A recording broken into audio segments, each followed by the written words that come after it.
congregation gathers when the sky breaks open, their devotion written in the water, logged and spoken. Silence of the ones who kneel in puddles, whose theology is formed through all the muddled certainties that only weather can dissolve. The priest of this dark church is made of mist, his vestments the particular gray that exists only in November above the estuary. His sermon, the sound of water on the cemetery. Stone, its text, the erosion of all names. Church of perpetual rain, always beginning, water descending, is always winning against the dry certainties of the living. Church of perpetual rain, cold and giving.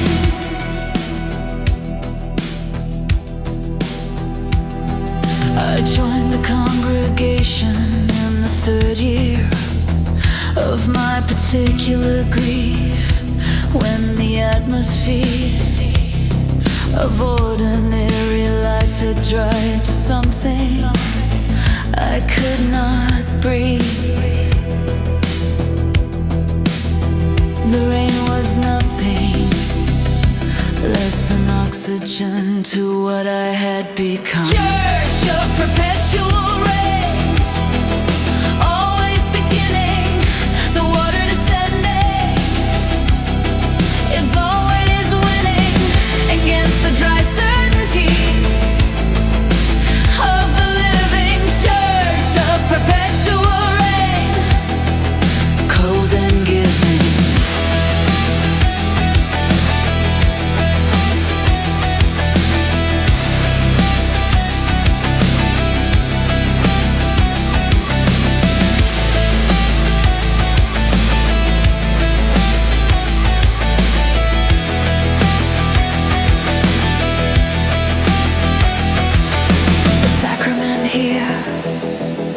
The cold drop on the tongue, that taste of altitude, and the long young journey from the ocean to the cloud, to the falling, the whole hydrological proud cycle compressed into one cold gift. So let the rain continue its communion, let the perpetual water be the union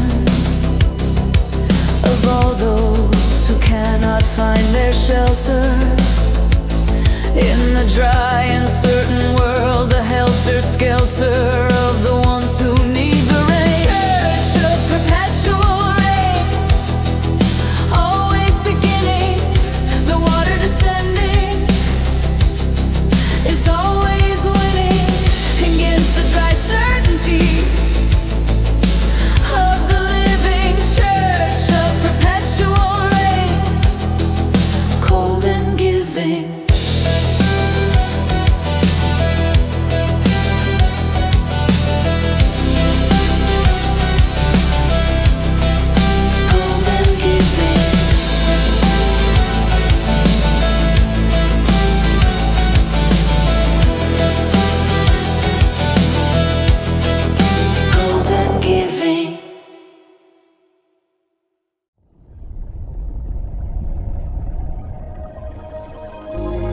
Become a member. Join our circle of shadows, pay less than $1 a month. Help us grow, join now.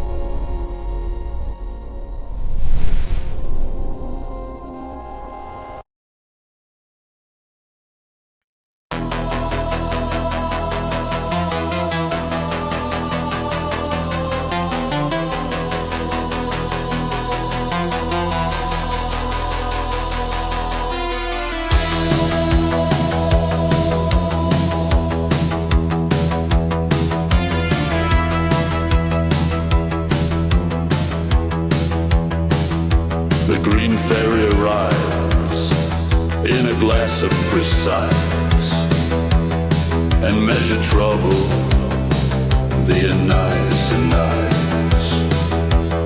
of her particular chemistry, loosening the architecture of what the self is housing behind the locked doors of its daily construction. The poets who drank her saw what they reported with such consistency that the distorted and luminous visions must have had their own validity. The particular zone of perception that the worm would temporarily grant. Absinthe and absolution, green and cold, the fairy offers everything the body's soul. For safety, for the ordinary day, absinthe and absolution, come and stay.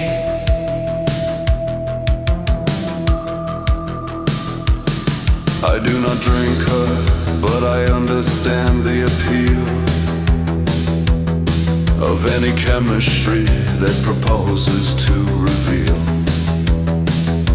the world behind the world, the green behind the gray, the fairy-lit tunnel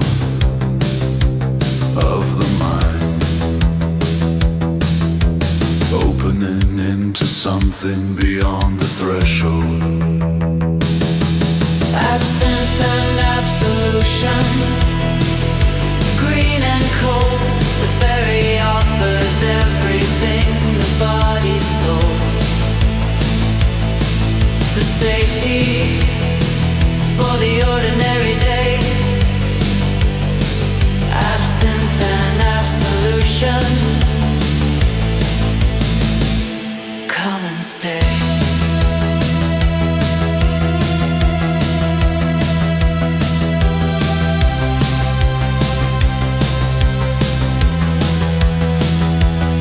The absolution that the absinthe offers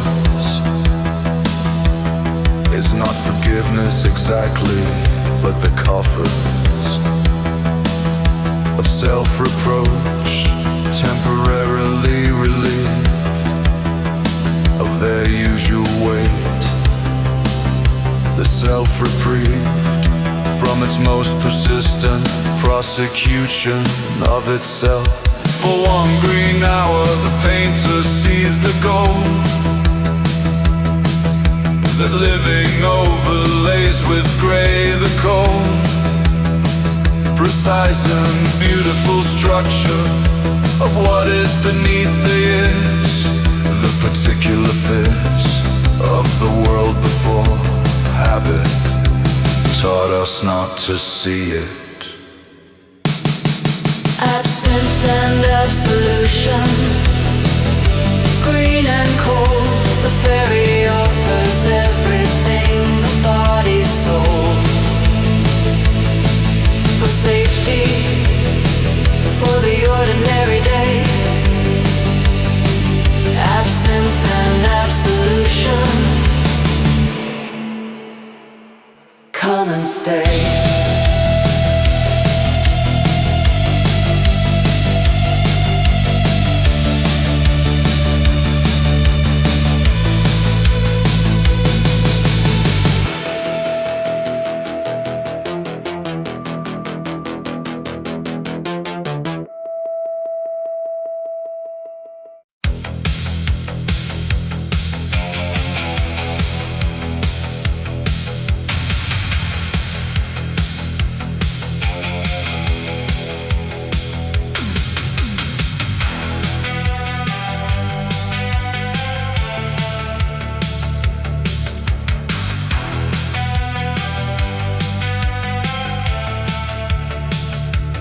Carried the small king through the winter streets, the procession of the wren boys, their retreats, From the ordinary mapped in the old routes that the ritual prescribed, the absolute direction of the ceremony older than the village.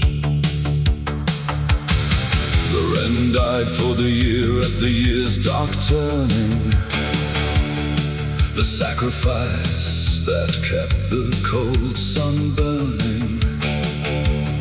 Through the solstice, the small ritual death that purchased with its diminutive breath the return of the light across the following weeks. The Wren King's funeral, small and immense, the tiniest death with the greatest consequence. We carry the wren through the winter cold street. The Wren King's funeral. Darkness gathers in these sacred halls. The shadows whisper of what is to come. We must not falter in our faith.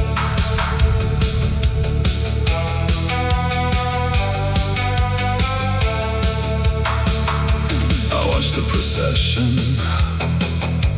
from the pub door, the cold air carrying the noise of the old songs that the Wren boys sang into the grey of that particular December's day. Their breath visible, their voices certain. The Wren King's funeral, small and immense, the tiniest death with the greatest consequence. We carry the wren through the winter cold street. The Wren King's funeral, the year's heartbeat. The ritual makes no claim for its own logic. It simply is itself. The pedagogic instruction of the body in the grammar of seasonal devotion, the hammer of repetition making the ceremony real. the wren is buried at the crossroads after A small body returned beneath the laughter, and the singing and the dark December light to the earth that will by March be bright with everything the small king purchased with his death. The Wren King's funeral, small and immense, the tiniest death with the greatest consequence. we carry the wren Through the winter cold street. the Wren King's funeral, The year's heartbeat.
Spirits of the shadowed vale, boil and bubble green as night, unleash thy ancient might. By root and rune, by flame and smoke, the power is now invoked.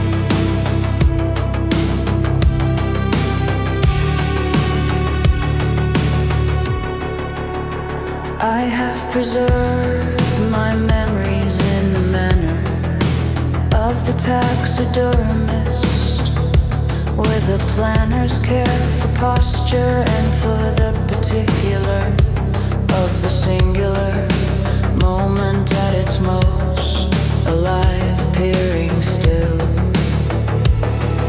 The memory of the garden in the rain is posed mid-gesture, the particular stain of wet grass on the hem of your coat preserved in precise detail, the light that curved around the afternoon, positioned perfectly. Taxidermy of memory, glass-eyed and still, the moments preserved against my will, to let them change and fade the way they should. Taxidermy of memory understood. The problem with the taxidermy of the mind is what the body left behind. When the posture was fixed and the eyes were set, the warmth is gone, the particular wet of the real moment evaporated in the preservation. Taxidermy of memory, glass-eyed and still, the moments preserved against my will, to let them change and fade the way they should. Taxidermy of memory understood.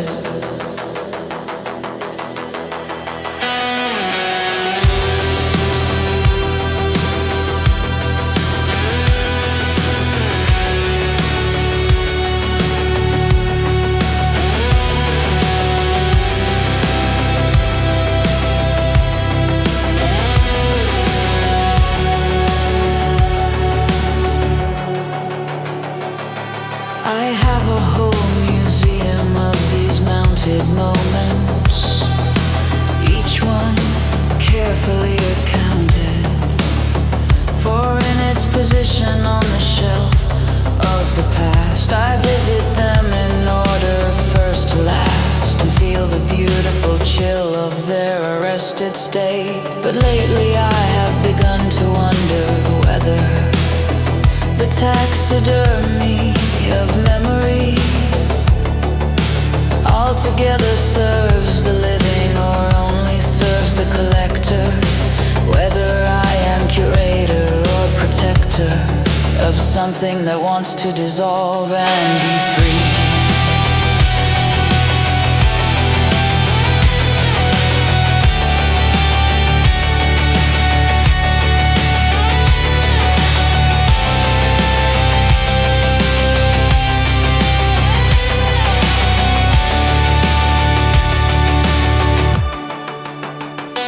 Taxidermy of memory, glass-eyed and still, the moments preserved against my will, to let them change and fade the way they should.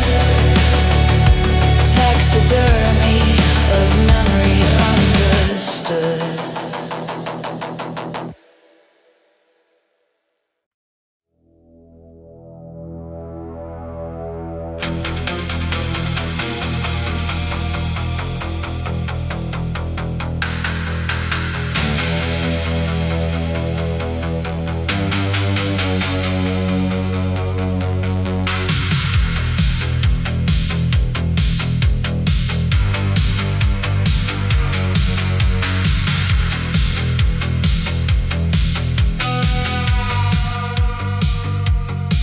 Between the self I show and the self I keep, in the cold interior, in the deep and unreachable architecture of the actual,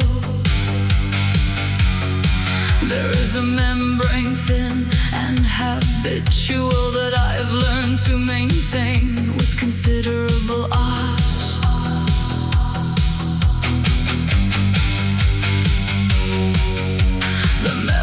is not deception, it is the skin that every living thing maintains between its vulnerable interior and the exterior world, the necessary superior surface that permits survival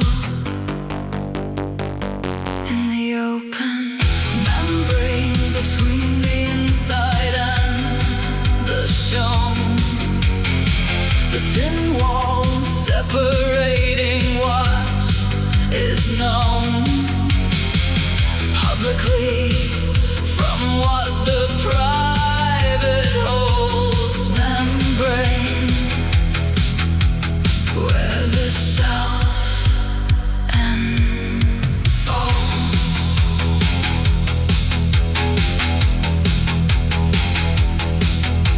I have let the membrane rupture once or twice in the presence of the ones whose price of trust I paid in full across the years. The rupture was catastrophic, and the tears that followed were the interior finally meeting air.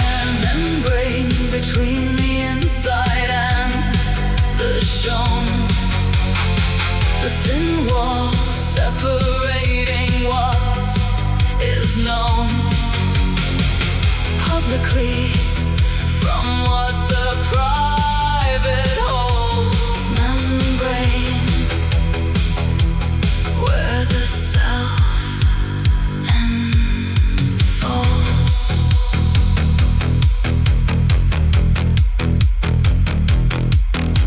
The membrane heals, but not to its original thickness. Each rupture leaving a marginal thinning, each honest moment leaving the next one slightly easier.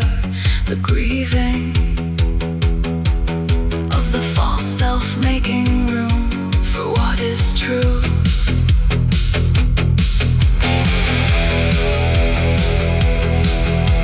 Perhaps the membrane's purpose is too thin until the interior and the skin of the exterior are the same surface, until the purposeless distinction between the shown and kept dissolves. Membrane between the inside and the shown, the thin wall separating what is known publicly from what the private holds. Membrane where the self enfolds.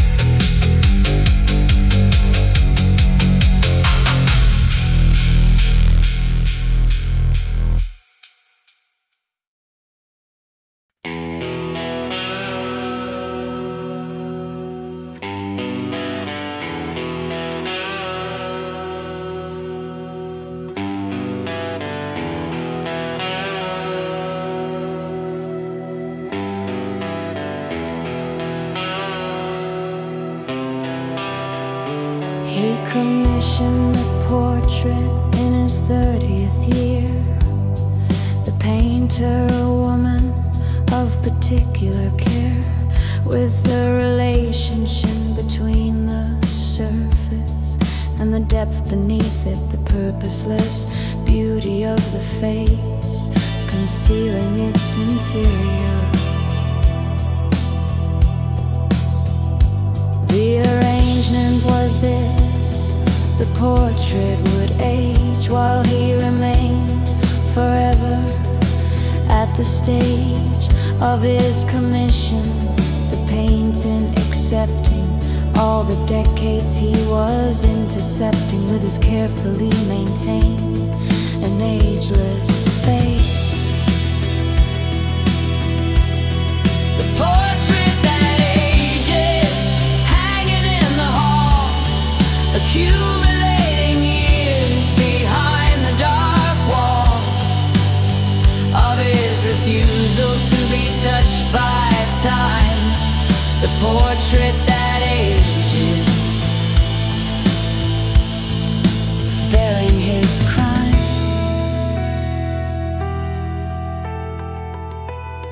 The portrait deepened in its private room, the painted face acquiring the gloom of every act he'd committed, with the confidence of one who believes that the evidence of living will never reach his own reflection. The portrait that ages, hanging in the hall, accumulating years behind the dark wall of his refusal to be touched by time. The portrait that ages, bearing his crime.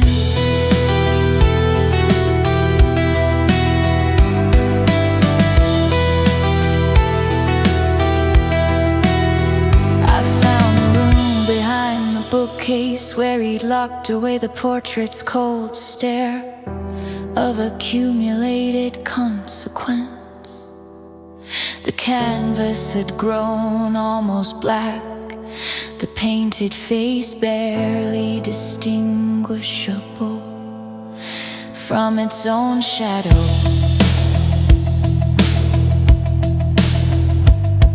The face in the portrait looked at me directly with something that the living look of respectably maintained youth cannot approximate. The knowledge of the portrait was too great, too full of everything the body hides from mirrors. The portrait that ages, hanging in the hall, accumulating years behind the dark wall of his refusal to be touched by time. The portrait that ages, bearing his crime.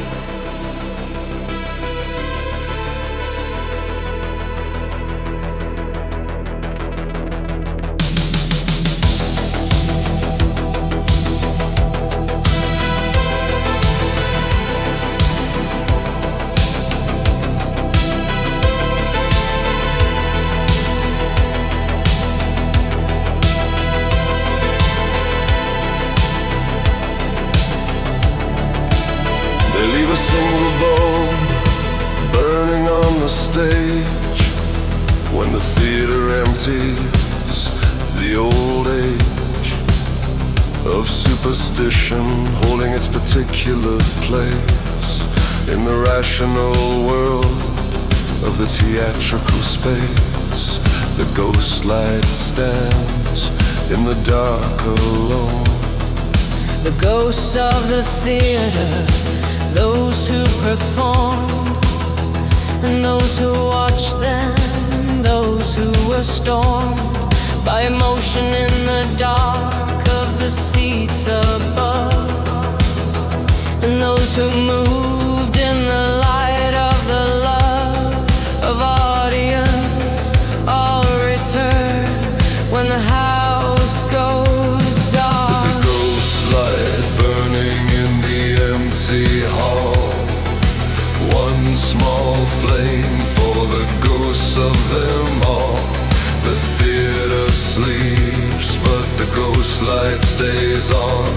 The ghost light burning for the already gone.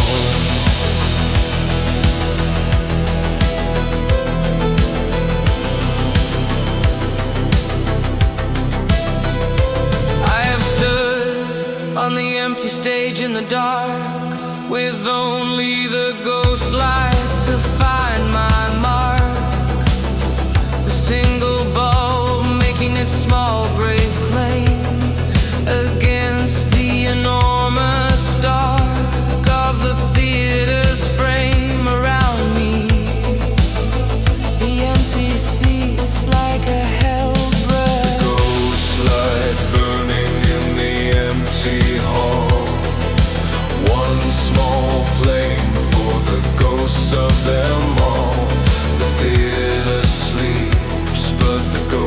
light stays on, the ghost light burning for the already gone.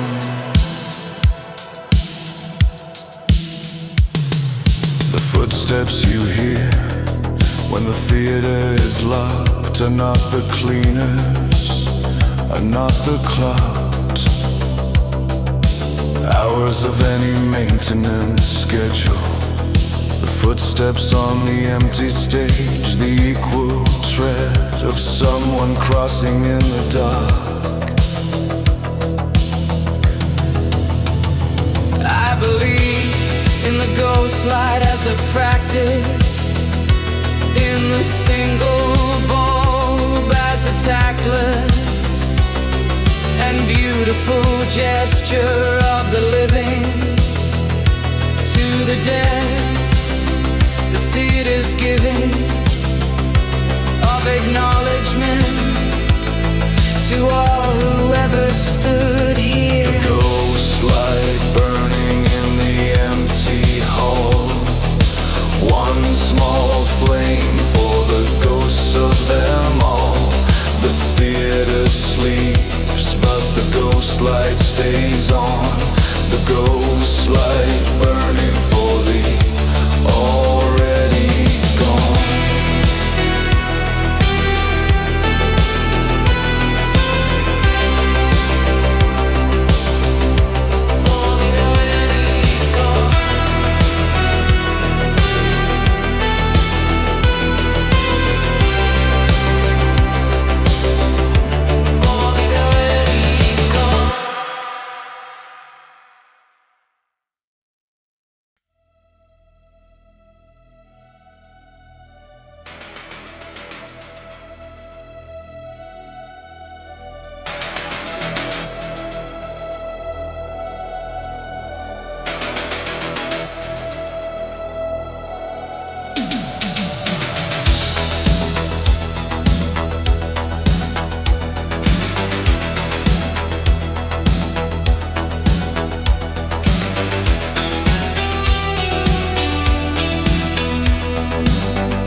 Her letters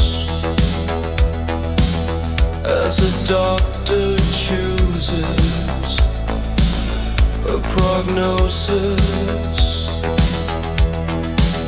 with the weight of what refuses to be softened by the choice of font. The serifs of grief, what the lapidary wants when cutting what will outlast all who knew the name.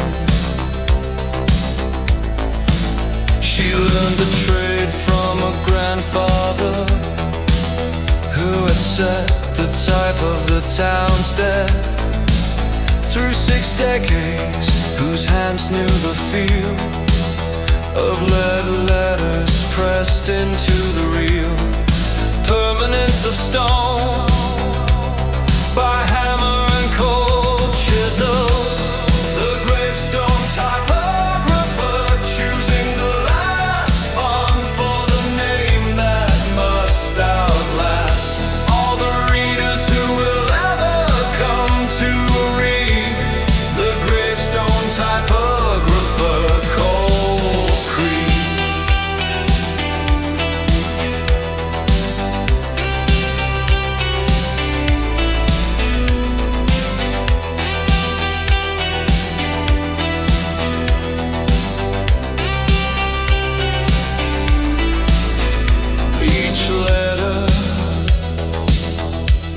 Decision that will stand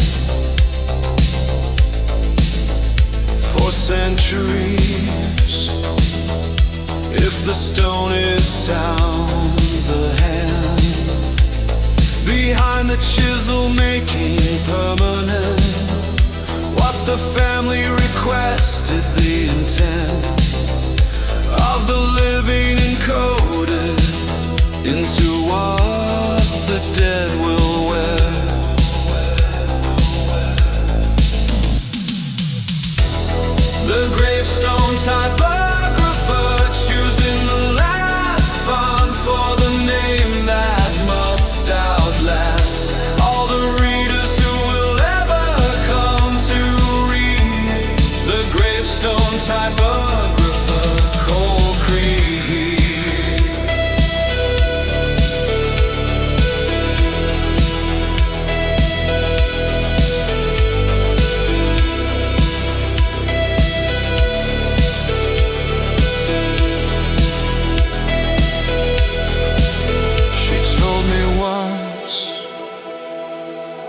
that the hardest stones to cut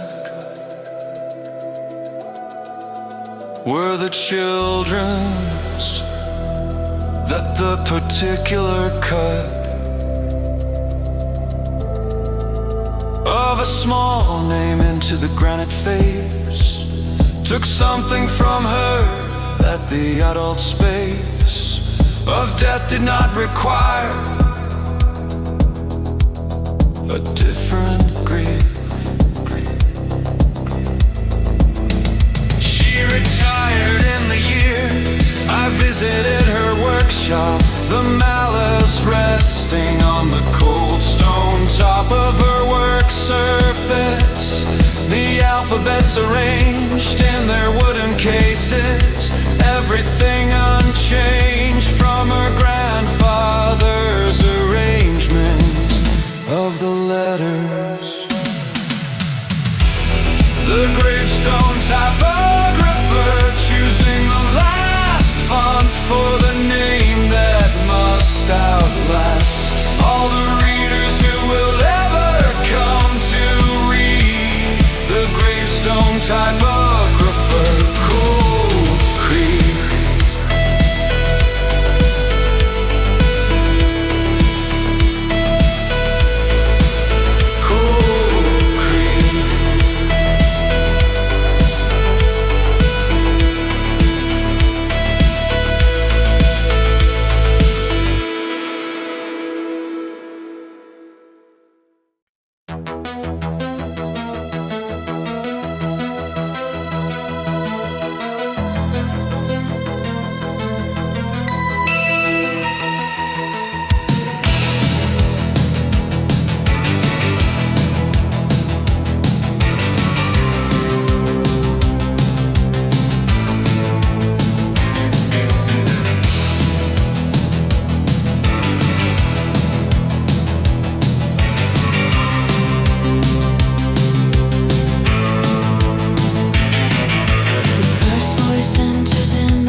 Darkness gathers in these sacred halls.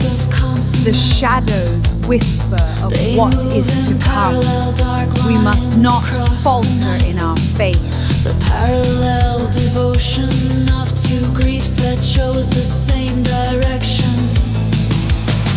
Nocturne for two voices in the cold, the dark duet of the young and the old. They sing toward each other through the dark air. Nocturne for two voices going somewhere.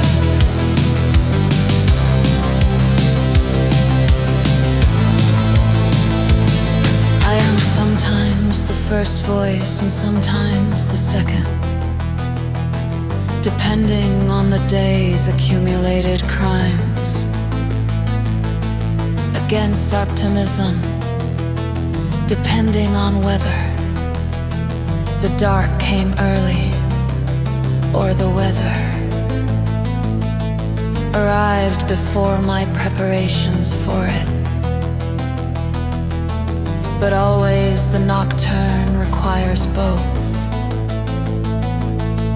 The low and the descending, the slow growth of two darknesses finding each other's frequency across the night and making the unique harmony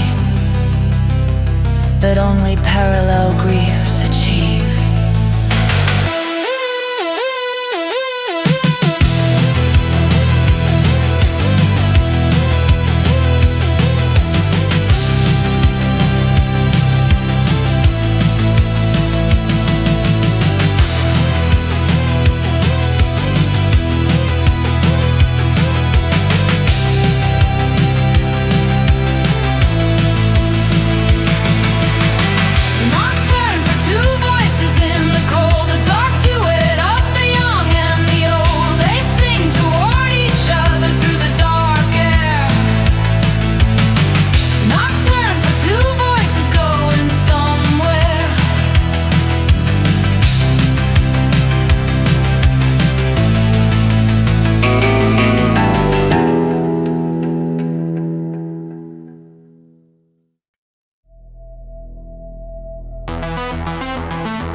Applies to everything it touches. The low angle of the sun, finding the slow accumulation of names on the stones from the side.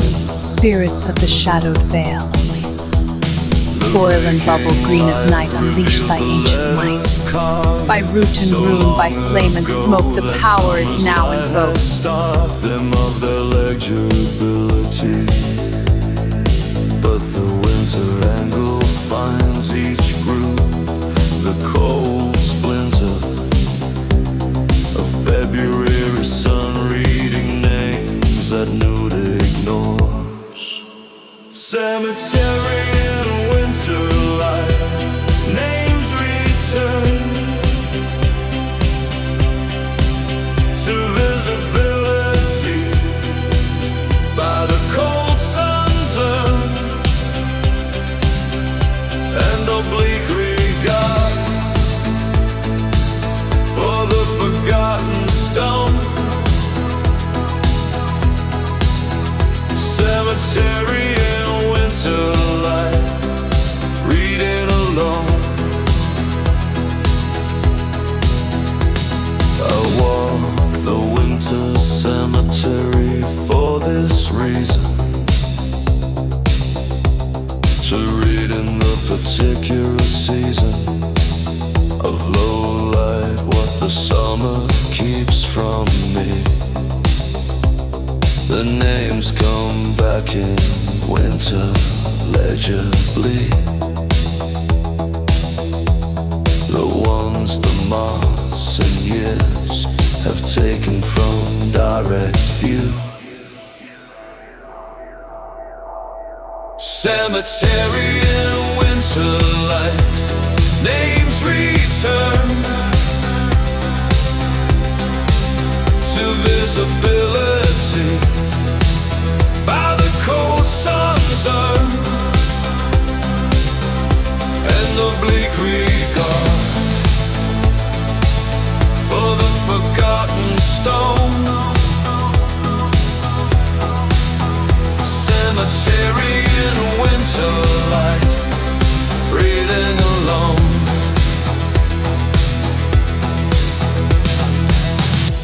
The winter light, is the archaeologist of the cemetery, the specialist in revealing what the obvious light obscures. It asks only the angle that endures for an hour at most in the shortest days. I read every name that the winter light restores. To me I speak them aloud, to the cold floors of the cemetery path. The individual names return to their habitual claim on the air by the oblique sun's gift. Cemetery in winter light, names return to visibility by the cold sun's urn and oblique regard for the forgotten stone.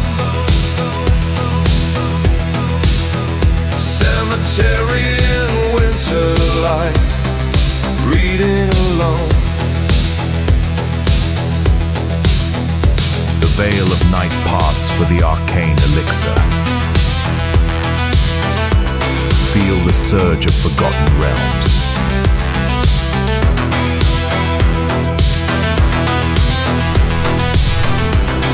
The ancient power awakens within, realities bend to my will.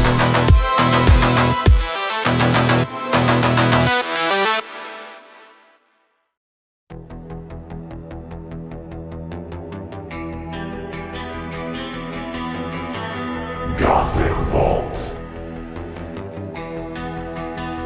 Thank you for watching.